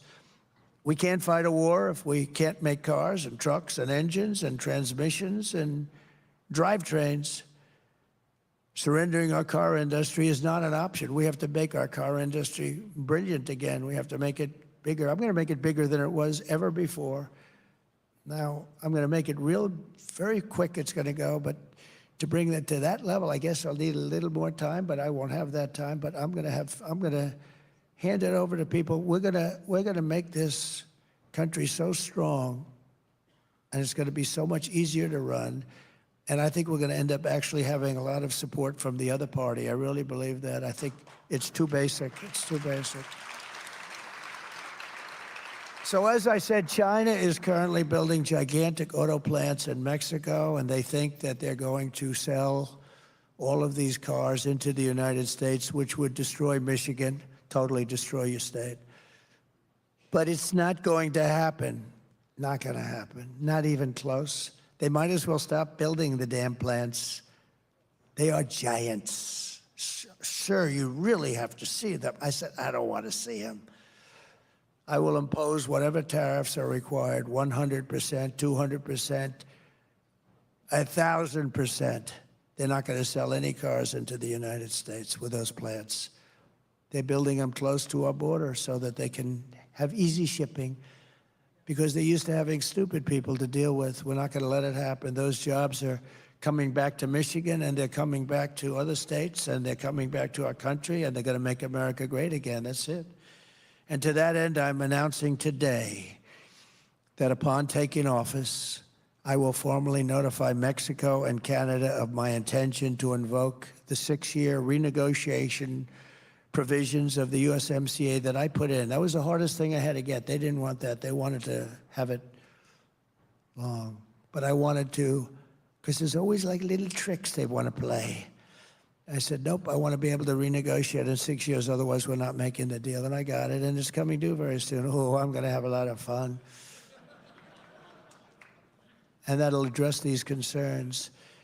And it'll also seek strong new protections against transshipment so that China and other countries cannot smuggle their products and auto parts into the United States tax-free through Mexico, to the detriment of our workers and our supply chains. They smuggle this stuff in. They don't pay anything. We're going to have very strong language on that. It's not hard once you know about it, but nobody, no politician knows about it. You know, and when they signed the NAFTA deal, there were some mistakes made, typos, like typos. There were mistakes made. And they were going to take care of it the following day. 30 years later, they said, whatever happened? Like mistakes like on the numbers, you know, which were always against us. Nobody ever did anything about it except me. I terminated NAFTA. That's a pretty big thing. A lot of people said it would be impossible to do. I got it done.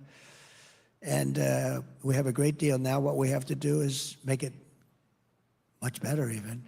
And we'll be able to do that very shortly. But while I have the Build It in America plan, Kamala Harris has the Build It in China plan. This is really a Build It in China plan. She's going to destroy our country. Her plan is so stupid.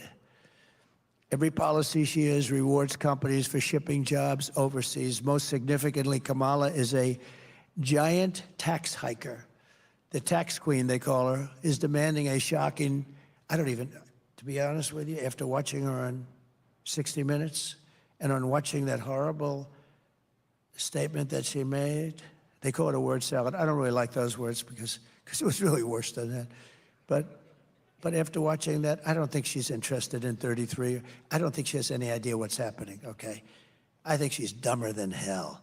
And we've had enough of that for 4 years. We're not going to have it any longer because we're not going to be a country if we have it. You will see that. You've got to see. No, you've got to see. And to think that a member of the media under this big press corps where they get free licensing, they shouldn't have free licensing when they do that, and they change her answer. They take it out, throw it away, and put in a totally different answer in order to protect her, and they get caught. CBS should lose their license. You know, they have a license. They have a license which is worth billions of dollars, and they pay nothing. All of these networks, they're all crooked as hell. You saw that with ABC. They go after me, not her. They go after JD. How good is JD doing? Isn't he doing good? They go after JD, but not this character that calls himself a knucklehead. I've never seen that in a debate. He said, well, he said knuckle. I don't want to say I'm a knuckle because if I say, well, I'm quoting him, they'll say, Trump just called himself. That's how crooked they are. So I say, well, actually, you know, it's amazing that he calls himself a knucklehead. Normally I'd say, you know, he calls So I don't want to do that, because if I say that, they're going to say, see, Trump called himself a knucklehead. No, I don't call myself a knucklehead. I call myself somebody that wants to make our country great again. Very simple. The tax queen is demanding a shocking 33% tax hike on all domestic production. That means that everybody's going to leave our country and go to another country where they can pay 15, 16, 18, 19%. It's very simple. It's not that complicated. She wants the largest capital gains tax. Largest gains tax. Think of this. In the history of our country, she even plans to tax unrealized capital gains. Think of it. Unrealized. Think of what that means. It's an unrealized gain, and she wants to tax it. How do you do that? Okay? She wants to tax. And a lot of people are rich, but they have no money, you know? They have good land, or they have something, or they put all their money into their business because they want to have a business that's going to get better and better and grow and grow. But they're rich, but they have no cash. Now they're going to have to go out and borrow a lot of money to pay a tax. They're going to have to get good appraisers. They're going to have to get a lot of accountants. The only one going to make money are appraisers and accountants and lawyers. But those people, they're all going to leave. They're all going to go to other countries. So if a company succeeds, it must give a lot of its value to the government. And if it doesn't succeed, the government doesn't take any risk. They don't lose, but they do lose, really, because they lose all those jobs and all that, all of those important things. If the tax queen gets her way, every company in the United States will leave. I mean, they're going to leave. They're not staying here. There's such competition for companies. It's like a basketball player, a baseball player, a football player. There's a lot of competition, no different, just bigger numbers. Altogether, Kamala's $4.1 trillion tax hike is projected to reduce GDP by 2%, raise the typical family's taxes by at least $3,000 a year, lower wages by 1.2%, and kill at least 1 million full-time jobs. Other than that, I think it's quite a good plan. It's just crazy. I will not let that happen to our country. I will keep your taxes low and your job numbers high. That's what we're going to do. We're going to have the highest job. We had the highest job numbers in history in my administration. We're going to make that look like peanuts. The theft of our companies, factories, jobs, and wealth by foreign countries is over. We are not going to allow it to happen anymore. And many of those who left will be coming back, and they're going to be coming back fast. They want to come back. They want to come back. I produced that with the money. We took in hundreds of billions of dollars, came back into our shores once I made that change in the tax law, which had to get approved by Congress, believe it or not. Next, to reduce costs for both manufacturers and consumers, I will remove 10 old regulations for every new regulation. Every time we put on a regulation, we cannot put it on unless, and I did that, and that's what gave us, we had it up very high. We had about 7-1, it turned out, and we had it up high. Now we're going to bring it up to a newer level, a higher level. And I will start by terminating Kamala's insane electric vehicle mandate on day one. It's killing our car industry. Kamala's EV mandate is killing the U.S. auto industry. It requires that within just a few years, 67% of all new cars and trucks must be electric. And it doesn't work for trucks at all. Because of their weight, their payload, doesn't work at all. And because they can't go far. I was with the truckers recently because they came to see me because they don't know what to do. They say they want us to go all electric with trucks. And I was with one man who was a giant in the industry, older guy, very smart, just like 29,000 trucks, 29. I said, what the hell, 29,000? He said, yes, sir. And I've been buying trucks for 50 years. And every single damn year, those trucks got bigger and better and more efficient and more beautiful. They could carry more payload. They could do every single year. And then we put apartments on those trucks. He called it an apartment. It's on the cab where they put these things where they can live. He said, and those damn apartments now are so beautiful that you'd love to live in one of them. And he said, I don't know. I'm going to leave Mar-a-Lago and move into the back of a truck, but It's beautiful. I can't think of worse things, to be honest with you. It's sort of cool, right? Travel all over the country. But he said, they get better. So then I said, well, what's wrong with the electric? He said, if we go from New York to Los Angeles, we have to stop 6 times, and you'll never find a charger. But assuming you had chargers, which you won't have, they built, as you know, big story, 8 chargers someplace in the Midwest. They spent $9 billion. This is like a gas pump with electricity in it, right? Boom. They spent $9 billion, and 3 of them don't work. Now, if you did the whole country at that rate, it would cost you $10 trillion, $10 trillion. But they said, we have to stop 6 times, and they're long stops, much longer than fill it up like a tank. He said, with a big load of diesel, we can get all the way, and we can even start coming back without a stop. And the truck gets lighter as you go along. The other thing he said that people don't know is that an electric truck would be 2.5 times heavier, because batteries are very, very heavy. And that would mean you'd have to rebuild every bridge in the United States of America, because they're not designed for that kind of a weight. So every bridge in the United States would have to be rebuilt. And also, he said, a couple of other little problems. He said the battery is so big, it would take a lot of our payload. We'd lose 40% of our payload. We'd have to have battery in there instead. I said, so when you tell them this, if you're a child and somebody said that, you'd say, okay, let's think about it in 10 years or 20 years from now. Doesn't work. He said, we tell them, they said, we don't care, just we want, you're going to order all electric. This is like a dictatorship. These people are sick. Now they want to make our army tanks all electric. I saved the army tanks up in Ohio where they make them. And because I hated the fact that they were closing it. When I was president-elect, I got called from the great Jim Jordan, congressman from Ohio, in Lima. They have a plant that manufactures the army tanks. They were going to close it. And I looked, I went there, the complexity, the talent, the people they had working there was incredible. And I said, we're not closing this plant. And now it's the #1 producer. It's incredible. But now they want to make army tanks that are electric, because they want to go into a country and blast the crap out of it in an environmentally friendly way. No, these people are crazy. And the problem is the electric battery is so big and so heavy that it would have to be in like a wagon that a child pulls. Behind the tank, they'd pull in a battery. And it would have to be, and it doesn't work. They want to make everything electric. And yet, think about it. They want to make everything electric, and I'm a big fan of electric. I think it's great. There are certain applications. I mean, Elon Musk endorsed me powerfully, okay? We love him.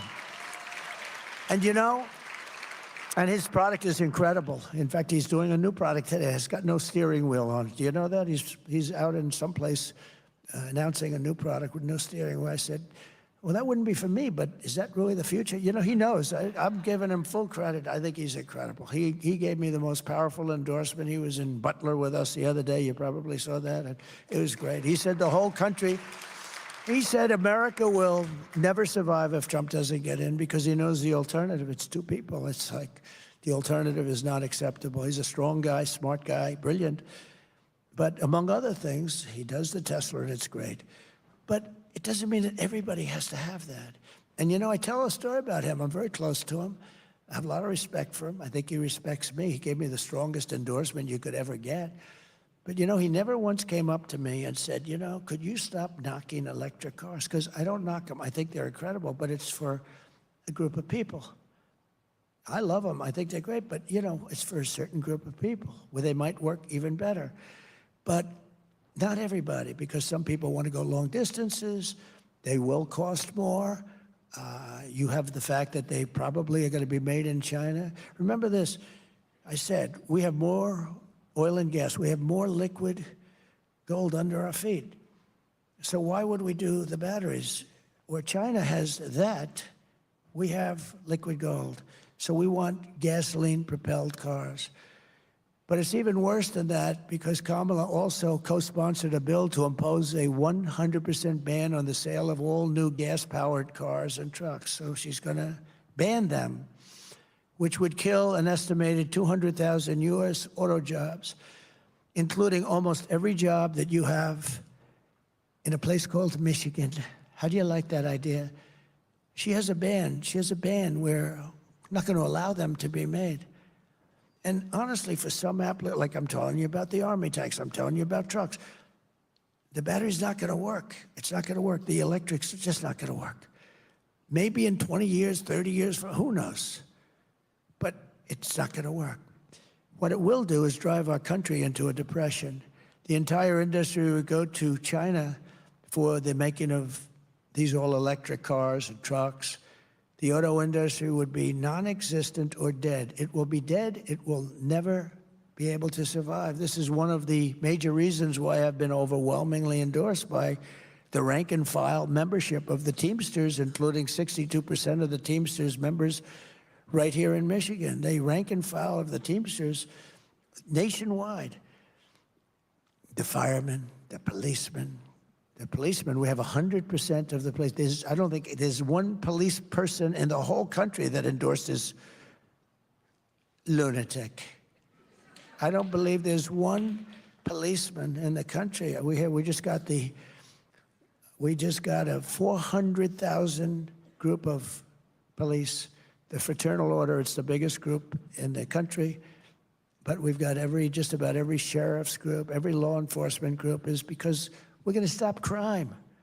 She's not going to stop crime. She wants open borders. She wants people to pour into our country and destroy our country and to move into your little towns and cities and your big towns and cities, too, and destroy our country. She wants open borders. They put a little trap out there a couple of months ago. They made it a little bit tougher. But they didn't stop airplanes from flying in with hundreds of thousands of people coming into our country. They're destroying our country. We can't let it happen. The rank and file of the UAW members are also with us, too. You know, if you go to the UAW, the auto workers, they're for us also. Sean Fain, who I never met, the head of the United Auto Workers, did a tremendous disservice to the people he represents by allowing the government of the United States to put out an all-electric mandate. Because after I terminate the mandate, my first day in office, I will terminate it on my first day. We will go back to making electric cars, gasoline-propelled cars, hybrids, and anything else that comes along at the time. Probably hydrogen I'll do without because when they blow up, you are unrecognizable. I don't like that. The hydrogen car, they keep talking about hydrogen. The problem is when it has a problem, it blows up violently. So the beautiful woman sitting in the fourth row, you'd never recognize her again. And somehow I don't want to be able to I'm not going to buy one of those suckers. I don't care how good if they say they're really working quite well now, that's not going to be good enough. But they talk about hydrogen, who knows?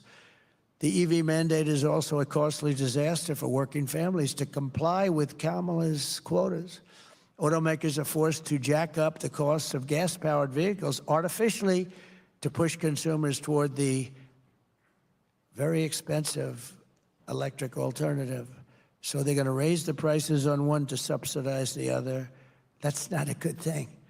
So Kamala gives rich people $7,500 tax breaks to buy luxury electric cars. A lot of people don't know that, yet she makes the working class pay more for a entry-level car that's powered by gasoline, which we have so much of.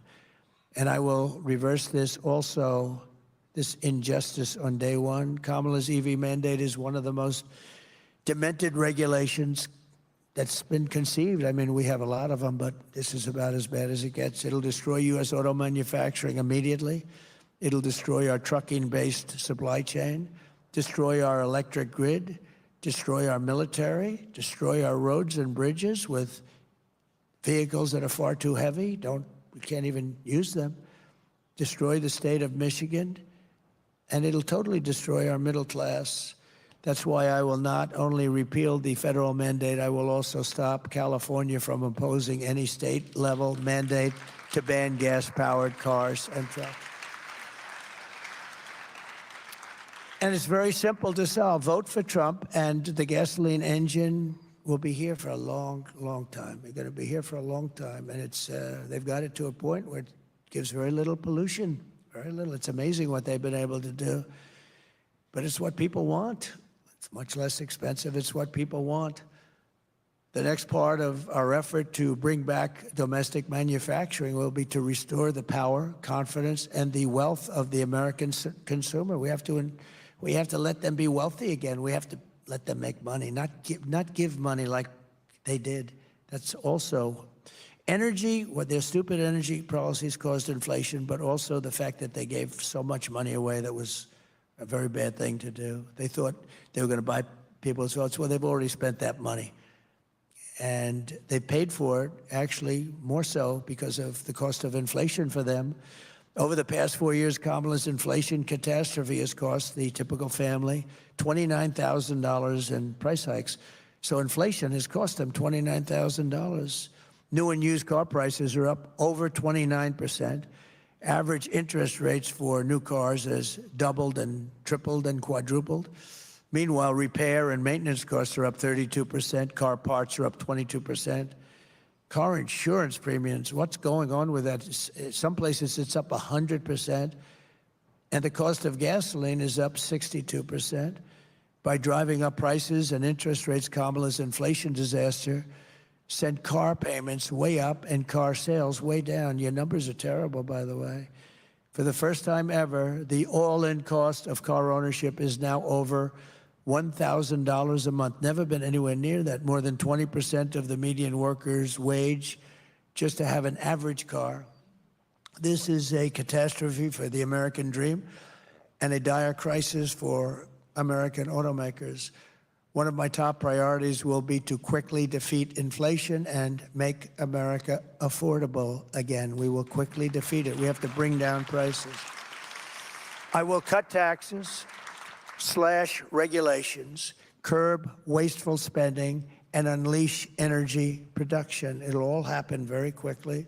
This will rapidly drive prices down, lower interest rates, and put more money into the pockets of American consumers. It'll also bring your grocery bill way down. I have more complaints on grocery. The word grocery, you know, it's sort of simple word, but it sort of means like everything you eat. The stomach is speaking. It always does. And I have more complaints about that, bacon and things going up, double, triple, quadruple. As part of this effort, I will pass major tax cuts for workers, including no tax on tips, no tax on overtime, and no tax on Social Security benefits for our seniors.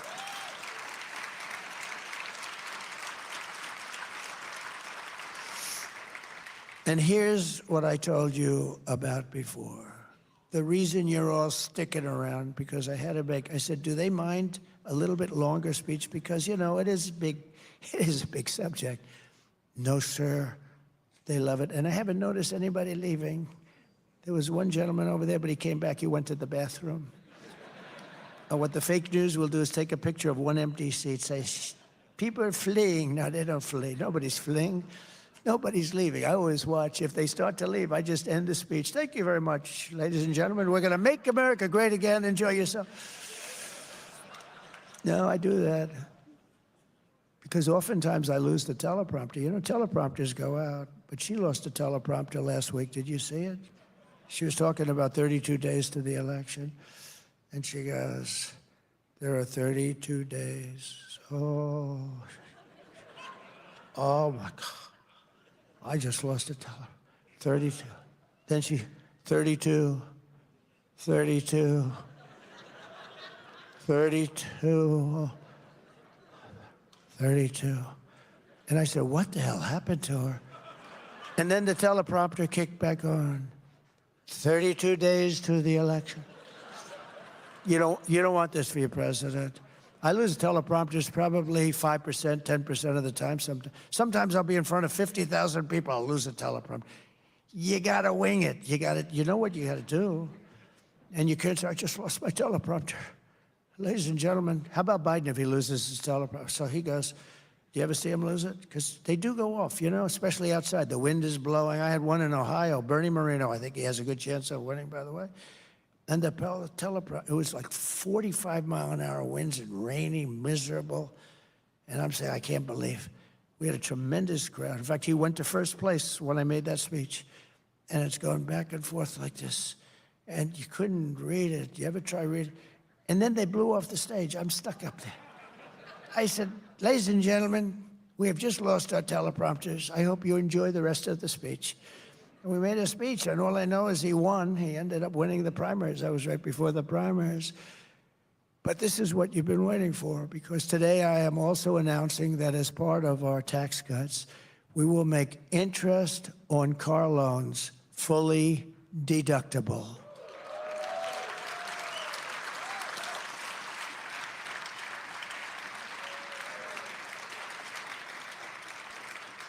So a man who's, a lot of you people are in the car industry, actually. I met a lot of them backstage. What do you do? I'm in the car industry. But a lot of them, and I told him about it. He's a very knowledgeable person. He said, here's a guy, he's done it all his life. He's sitting right over there. I don't want to embarrass him. But he said, where did you come up with that idea? That's the coolest thing. It's like the paperclip again, right? It's like the paperclip. Somebody comes up with a paperclip and everybody says, why the hell didn't I think of that, right? Somebody came up with a paperclip, I guess made a lot of money, and other people said, gee. But he said, you know, I've been in the car industry all my life. I've never thought about that. So we're going to make it fully deductible, the interest payments. That's going to revolutionize your industry. This will stimulate massive domestic auto production and make car ownership dramatically more affordable for millions and millions of working American families. This is a phenomenal thing, if I do say so myself.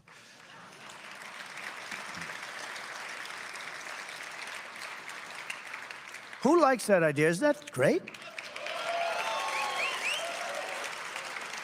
Likewise, to help small businesses afford the work vehicles they need to get the job done, we will double the amount of equipment investment they can deduct under Section 179. You know what that means.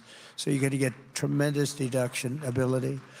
This will be great for small businesses, and great for Ford and General Motors. It'll be great for them, and we'll sell cars and trucks and work vans like never before. You'll sell so much. Oh, those companies are going to like me, and I have nothing to do with them. I have nothing to do. See, another guy would have gone and seen them yesterday. Say, here's what I'm going to do. This is how bad they are. They're evil. Biden would have gone to see him. Hey, I have an idea, but he doesn't have those ideas. Well, Hunter gets $500,000 a painting, and he can't paint. He can't paint worth a damn, right? So that's worse. That's much worse. As we protect gas-powered cars, we will unleash American energy and bring prices way down fast. The day I take office, the word will go out, and we are going to frack, frack, frack, and drill, baby, drill. And Kamala Harris, she's been against fossil fuels all her life. She has no idea why. She has no idea. But she's been against, somebody told her. But Kamala Harris is doing the exact opposite. She's waging war on American energy, and she's imposed a natural gas export ban that I talked about with you before that's currently in effect, and she is right now shutting down power plants all across our country, ruining our country, ruining our electricity pricing and our grid. She's destroying our grid. Prices will soar by more than 100%. Driving us into third world status, even as she forces us to only buy electric cars. Think of it. We don't have electricity. In California, you have brownouts and blackouts every week. And blackouts, I mean, the place is stone cold, broke, no electricity. And this idiot governor over there that I had to deal with, that is really, I don't know if he's really for real. So you have blackouts, brownouts all the time, and now he wants to go 100% electric cars. And then if somebody wants to build some kind of a plant to make electricity, he'll make it impossible for the guy. What are they doing? They're destroying our country. They're destroying our country. If this continues, all Michigan manufacturing will be dead. in absolutely no time. You won't have any manufacturing because as that industry goes and as the energy goes, there goes your businesses. As president, my policy will be to it's going to be maximum energy production to achieve low prices and make the United States into a manufacturer. I want to be a manufacturing powerhouse. We're going to be more powerful than ever before. You know, AI is a new industry, and it's a very big one. And I don't know, it's got some interesting difficulties, but China wants it, and other countries want it, and we've got to be there. But you know, in order to be able to compete with China or compete even with anybody with AI, we have to make double the electricity that we have right now. So take all of the electricity we have to double it up just for that one very big industry. It's going to be very big, but it needs unbelievable amounts of electricity. I will cut the price of energy and electricity in half. Ready? 12 months from January 20th, I take office on January 20th, your electric bill, including cars, air conditioners, heating, everything, your total electric bill will be 50% less. We're going to cut it in half. And we have it. We have the power to do it because we have it. We don't need ships. We don't need long train. We have everything. We're going to have to build some pipelines because we can't transport it. But that's easy to do, and that's safer than trains. But we're going to get this done, and you're going to have, within 1 year, think of it, within 1 year, you're going to have electric bills and energy bills and your gasoline for your car. It's going to be 50% cheaper than it is right now. That's a big thing. That's a big thing. But we will seriously expedite our environmental approvals. I will expedite them. If I have to, I'll just approve them and approve them because they use that. You know, they use the environmental approvals to stop progress and quickly double our electricity capacity. And we're going to have it doubled and tripled. This will drive down inflation and make America and Michigan the best place on earth to build a factory. And finally, as we bring back our economy and our auto industry, and you're going to see an industry that's going to come back so fast. They all want to be here. But the laws and the regulations and the tremendous crazy taxes and the competition with other countries made it impossible. I will continue my first-term efforts to protect America from the threat of Chinese automobiles. I will stop Chinese and other countries produced automobile and autonomous vehicles. Do you like autonomous? Does anybody like an autonomous vehicle? You know what that is, right? When you see a car driving along. Some people do, I don't know. It's a little concerning to me, but the autonomous vehicles, we're going to stop from operating on American roads. Remember this, I will close the loopholes under Biden and Harris that are beginning to allow Chinese vehicles to creep into American streets. They're destroying Europe. Europe's car industry is being just decimated. This is not just a matter of economic security, it's a matter of national security. We have to have a car industry. And you know, that can be swapped in wars, that can be swapped and make other things. I mean, there's so many reasons you have to keep it. Second World War. Do you know, we built, in the Second World War, we built a ship a day. Nobody can even believe it. Today, we practically don't build a ship a year. We used to build the Second World War. We built a ship a day, freighters and things, but a ship a day.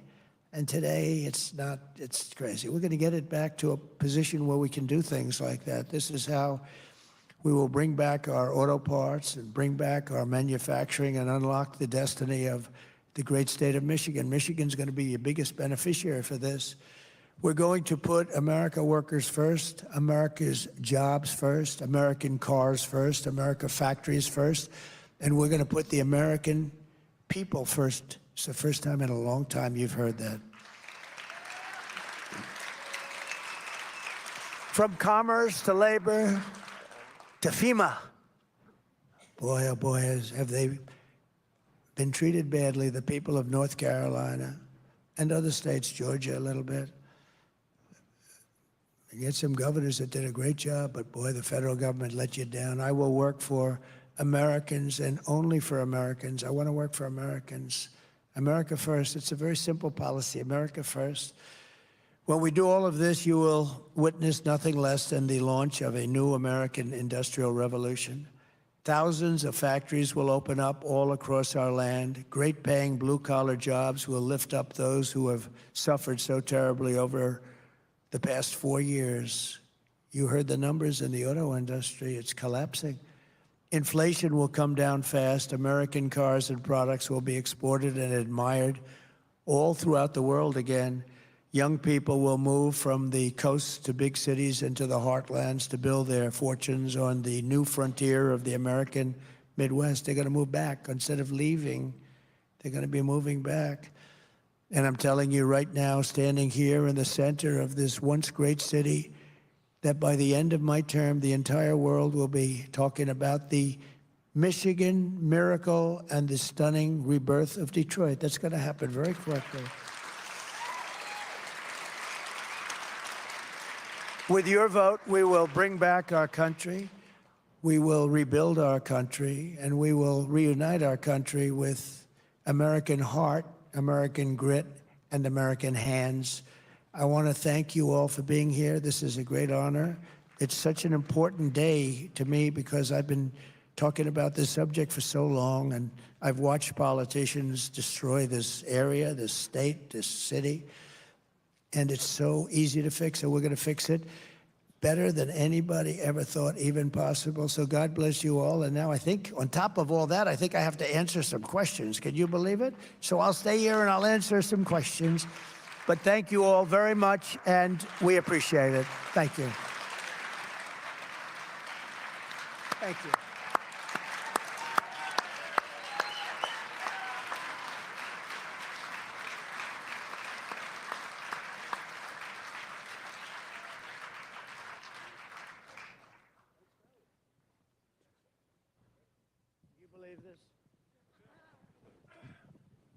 Well, that was a tremendous amount of information that you've given to us, and we'll see that the questions, you've really answered most of them already. I think so.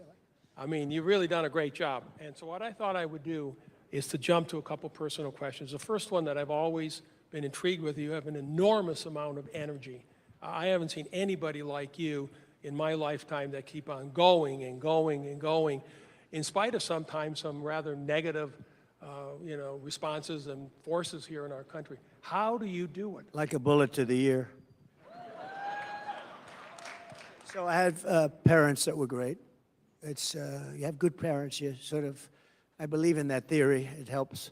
But I have two parents that were energetic. They lived for a long time. They were around for a long time.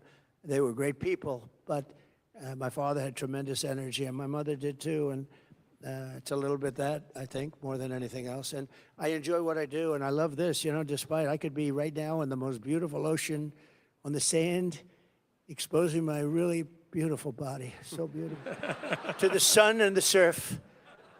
Skin cancer, right?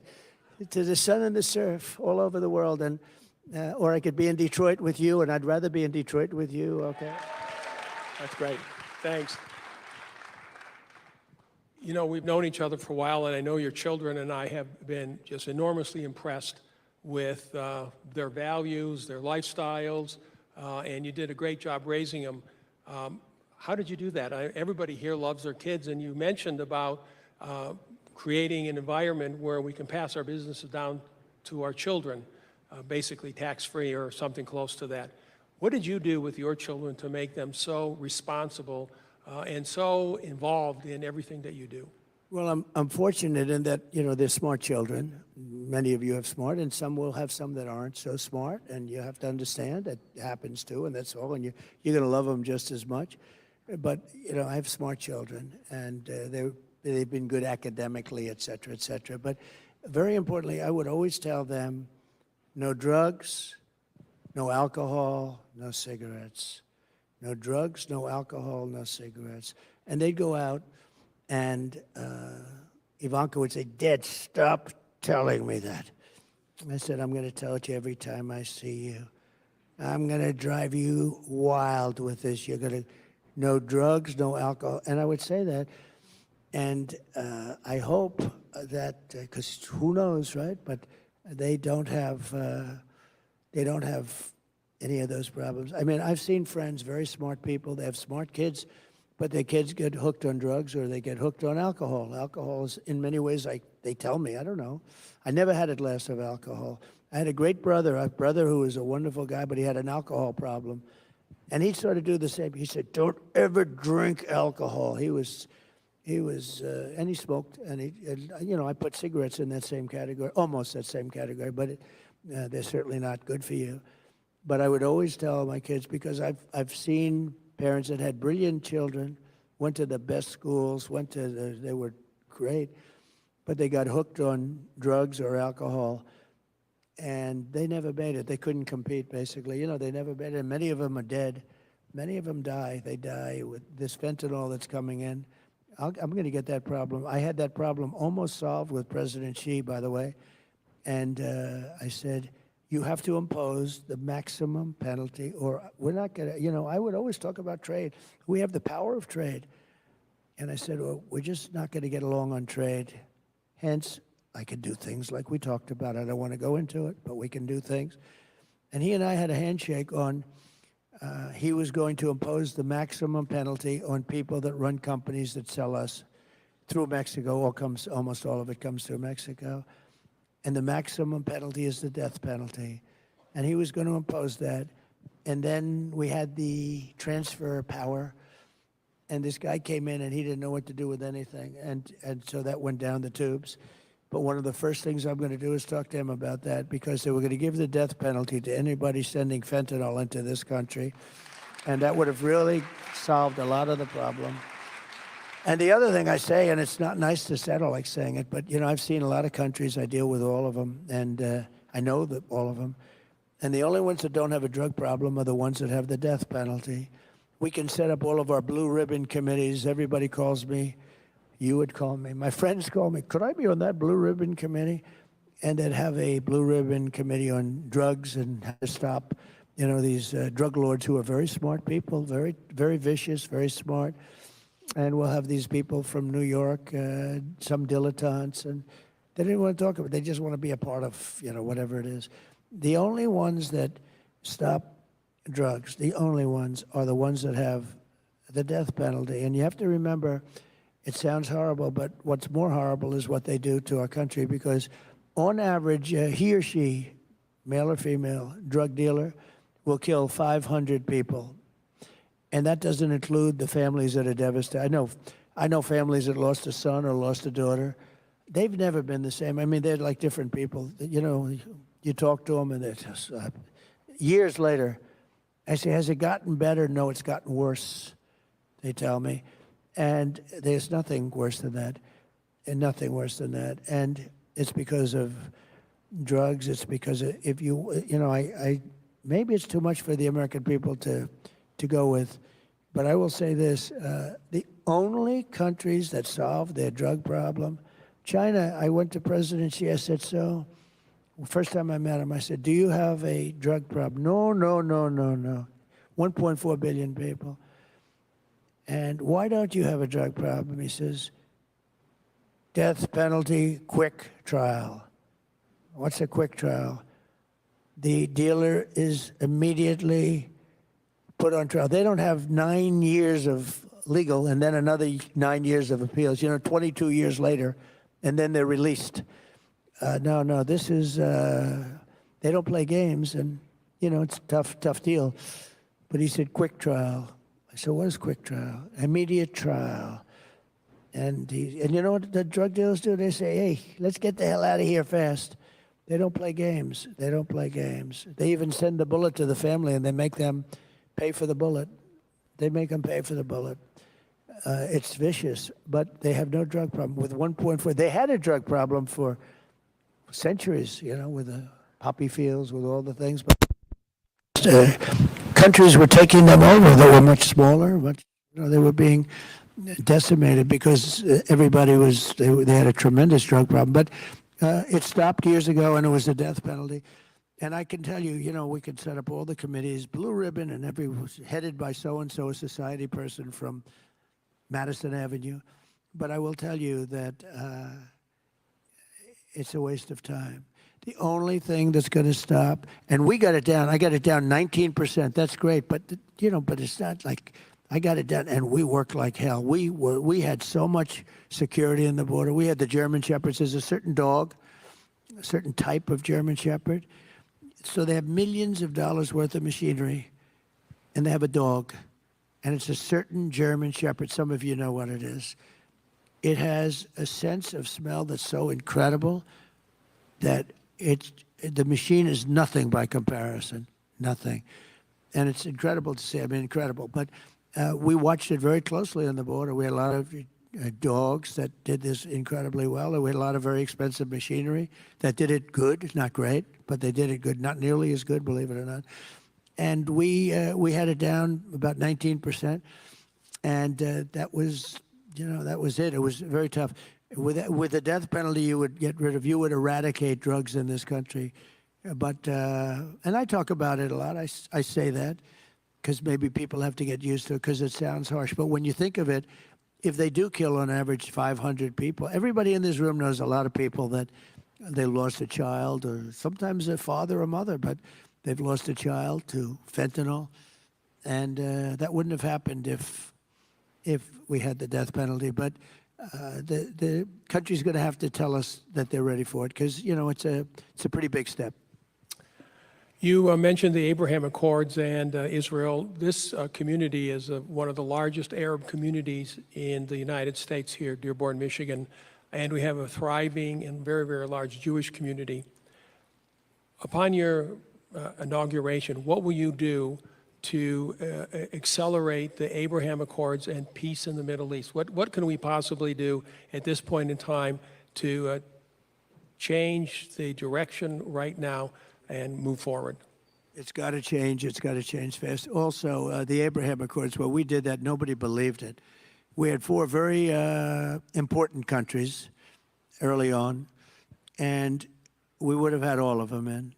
I even make the statement, I said it the other day, I even think we would have had Iran in, if you can believe it.